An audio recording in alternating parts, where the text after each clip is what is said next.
Hello friends, आप देख रहे हैं इंग्लिश लैंग्वेज कॉरिडोर। मैं हूं दिलशाद अहमद।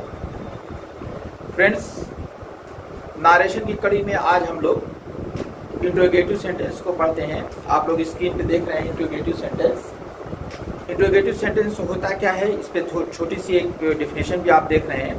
इंट्रोगेटिव सेंटेंस कहते हैं किसको है कि ऐसा वाक्य जिसके माध्यम से कोई सूचना प्राप्त की जाए। कोई ऐसा वाक्य बोला जाए जिससे हमें कोई सूचना प्राप्त हो, या ऐसा वाक्य जिसके माध्यम से कोई प्रश्न पूछा जाए, इंट्रोगेटिव सेंटेंस कहलाता है। छोटी सी डिफिनेशन है, दिमाग में बैठाइए। जिससे हम कोई प्रश्न पूछते हैं या जिससे हम कोई सूचना प्राप्त करते हैं, जो बात अपने मुंह से बोल करके, उसी को इंट्रोगेटिव सेंटेंस कहा जाता है। अब जो दूसरी बात आती है वो ये है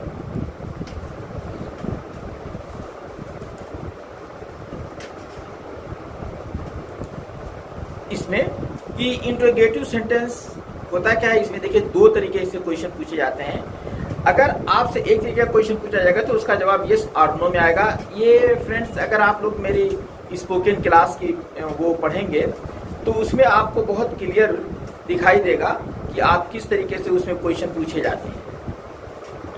तो उसका यस और नो, और फिर उसके बाद जिसका आंसर यस और नो में नहीं आता, वो भी मैंने उसमें बहुत ढंग से बता दिया है। आप यहाँ पे बस इतना देखिए कि इंट्रोगेटिव सेंटेंस में दो तरीके के क्वेश्चन होते हैं। एक जिसका आंसर यस और नो में दिया जा सकता है, और एक का आंसर यस और नो में नहीं दिया जा सकता। उसे डिटेल आंसर कहते हैं। मैंने उसमें डिटेल आंसर के नाम से आपको बताया था। अब देखिए थोड़ा सा इंट्रोगेटिव सेंटेंस की राइट इनडायरेक्ट नारेशन के कुछ रूल्स हैं, बहुत सिंपल से रूल्स हैं। इसमें देखिए सबसे पहला रूल जो बहुत ही इंपॉर्टेंट रूल है, रिपोर्टिंग वर्ब सेड टू को आस्क्ड या इंक्वायर्ड ऑफ में बदल जाता है। जैसे सेड टू को टोल्ड में बदलते थे, इसमें दो है कि आस्क्ड या इंक्वायर्ड ऑफ में बदल दिया जाता है। फिर उसके बाद इसका सेकेंड जो रूल है आप देख रहे हैं, प्रश्नवाचक वाक्यों में कंजंक्शन दैट का प्रयोग नहीं किया जा सकता है। यानी कि इंट्रोगेटिव सेंटेंस में कंजंक्शन दैट नहीं यूज होता है। तो यूज क्या होता है, आगे देखिए भी आता है कि क्या क्या यूज होता है। अभी इसमें आगे देख लीजिएगा। इसमें तीसरा रूल बहुत ही इंपॉर्टेंट है, वो भी देख लीजिए। प्रोनाउन, आप देखिए स्क्रीन पे देख रहा है, प्रोनाउन इंट्रोगेटिव सेंटेंस में असर्टिव सेंटेंस के नियम से ही बदलता है। जैसे प्रोनाउन जैसे हम लोग असर्टिव सेंटेंस में बदले हैं, उसी तरीके से इसमें बदलेगा। यहाँ पे बताने की कोई आवश्यकता नहीं है, आप लोग उसका पीछे वाला देख लीजिएगा वीडियो। इसमें चौथा रूल है, जब रिपोर्टेड स्पीच में प्रयोग किए गए किसी प्रश्न का उत्तर यस और नो में दिया जाता है, दिया जा सके, अर्थात वाक्य के प्रारंभ में is, am, are, was, were, do, does, did, shall, will, have, has, had, can या में से हो, तो इनडायरेक्ट में बदलते समय दैट के स्थान पर इफ या वेदर का प्रयोग होता है। देखिए अभी ऊपर जो आपने रूल नंबर 2 पढ़ा था कि इसमें दैट का प्रयोग नहीं होता है, तो मैंने अभी कहा था कि किस चीज का प्रयोग होता है।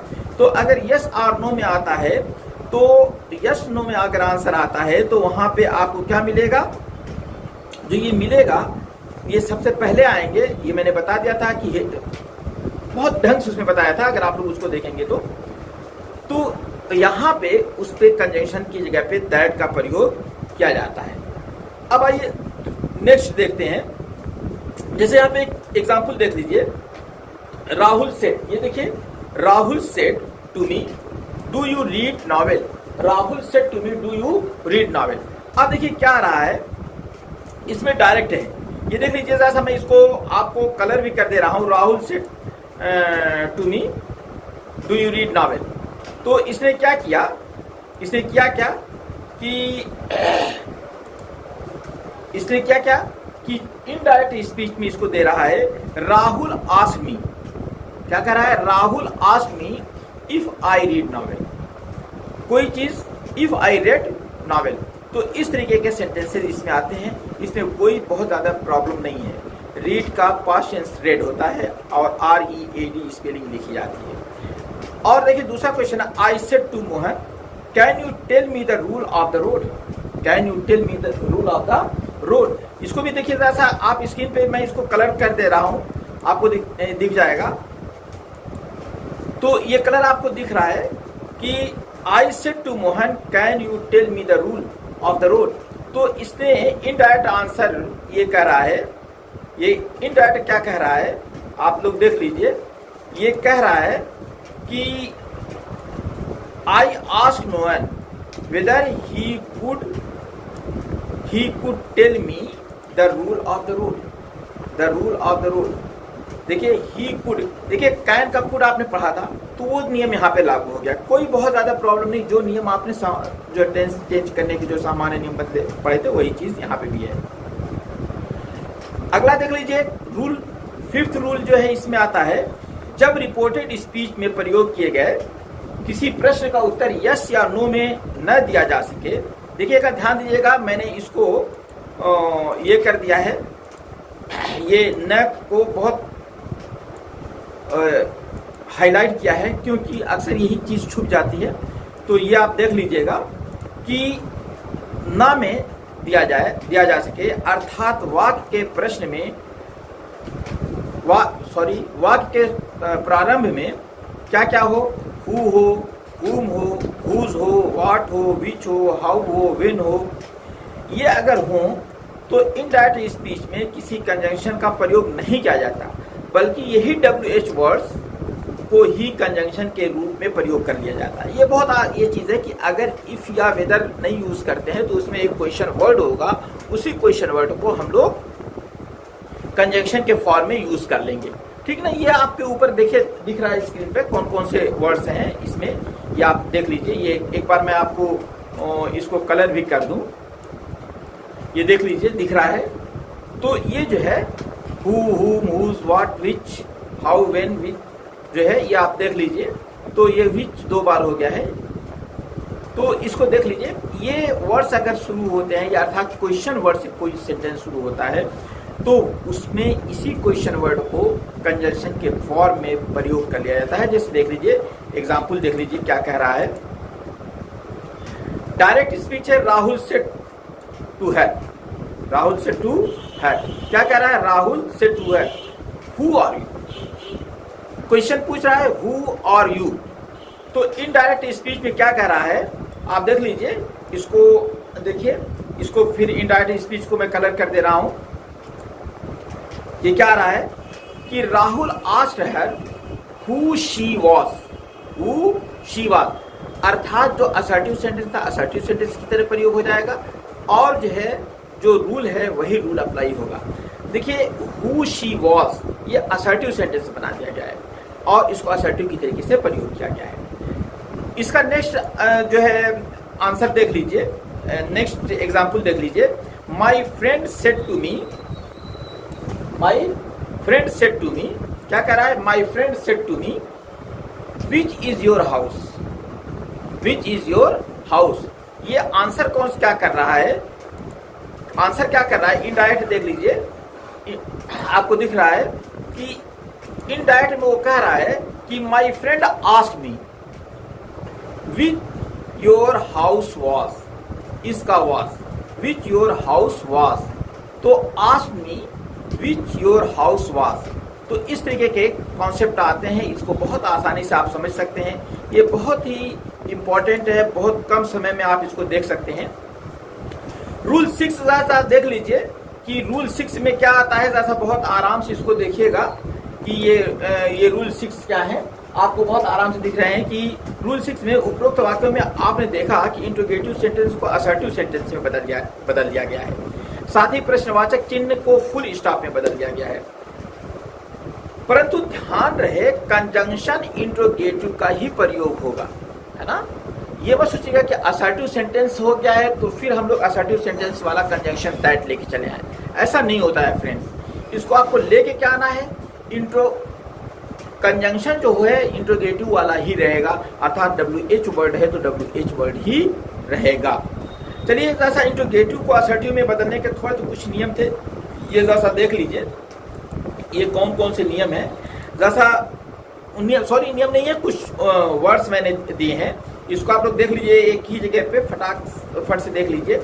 जैसे ये होता क्या है, are you fine, you are fine, ठीक ना, ये बदल जाएगा, are you fine, you are fine, was he right, he was right, have you a pen, you have a pen, do I go, I go, do I go, I go, did I go, I went, do I not go, I do not go, did I not go, I did not go. ये थोड़ा सा मैंने लिया है क्योंकि बहुत लंबी नहीं, इसी तरीके से आप और भी सेंटेंसेस को देखते जाइएगा, इसी तरीके से ये बनते हैं। अब फ्रेंड्स आते हैं इस प्रकार के वाक्यों को समझने के लिए स्पोकन का आप लोग देखिए इंट्रोगेटिव और निगेटिव पार्ट एंड चार्ट देख लीजिएगा आप लोग, बहुत आपको इस बात से समझ में आ जाएगी। मेरे जो है स्पोकन का जो भी है पार्ट उसको देखिएगा। आगे ये देखते हैं रूल 7।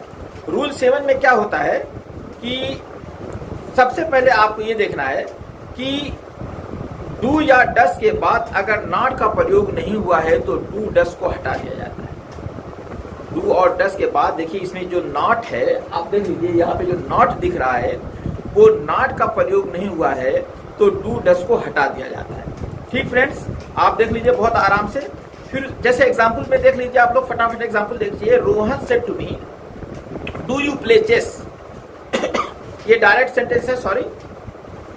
तो Rohan asked me if I play the chess, if I play the chess, do you था तो डू हट गया है। सीधी सी बात है यार, वो असर्टिव में डू लगाया जाता है प्रेजेंट टेंस में और पास्ट इंडेफिनिट टेंस में, तो वो हट जाएगा। सीधा सा एग्जाम्पल है, ये कोई बहुत बड़ी बात तो है नहीं, वो आपने पहले ही से सीखा है। लेकिन चूंकि एक रूल बना होता है तो वहां पे थोड़ा सा आप लोगों को रिवाइज कर दिया जाता है। आगे देखिए, Mohan said to Sohan do you hear the cry, तो इसमें क्या करा है, Mohan asked Sohan if he heard the cry, if he heard cry, ये इंडायरेक्ट हो गया। आगे देख लीजिए 8वां रूल है, देख लीजिए जैसा 8वां रूल है कि यदि रिपोर्टेड स्पीच में डू डस के बाद नॉट हो तो डू डस को डिड में नहीं, डिड में बदल दिया जाता है। डू डस को डिड में बदल दिया जाता है। जैसा देख लीजिए, अगर डू डस के बाद नॉट हो तो डू डस को डिड में बदल दिया जाता है। अब कैसे पता जाता है, जैसा एग्जाम्पल देख लीजिए, ये एग्जाम्पल देख लीजिए। द टीचर सेड, जैसा एग्जाम्पल देख लीजिए, the teacher said to the student, the teacher said to the student, the teacher said to the student, do you not follow the rule of the road, do you not follow the rule of the road। Question है, do you not follow the rule of the road। ये बहुत आसान question है, ऐसा देखिए बिल्कुल ऊपर दिख रहा है। तो ये क्या कह रहा है, ये जवाब क्या दे रहा है, इसको जैसा देख लीजिए। ये आंसर कर रहा है, ये आंसर कर रहा है the teacher asked the student, the teacher asked the student if they did not follow the rule of the road, if they did not follow the rule of the road. अब क्यों did आया यहाँ पे, सीधी सी बात है कि जब आप निगेट करेंगे, जब आप निगेट करेंगे तो उसमें डिड लगा देंगे।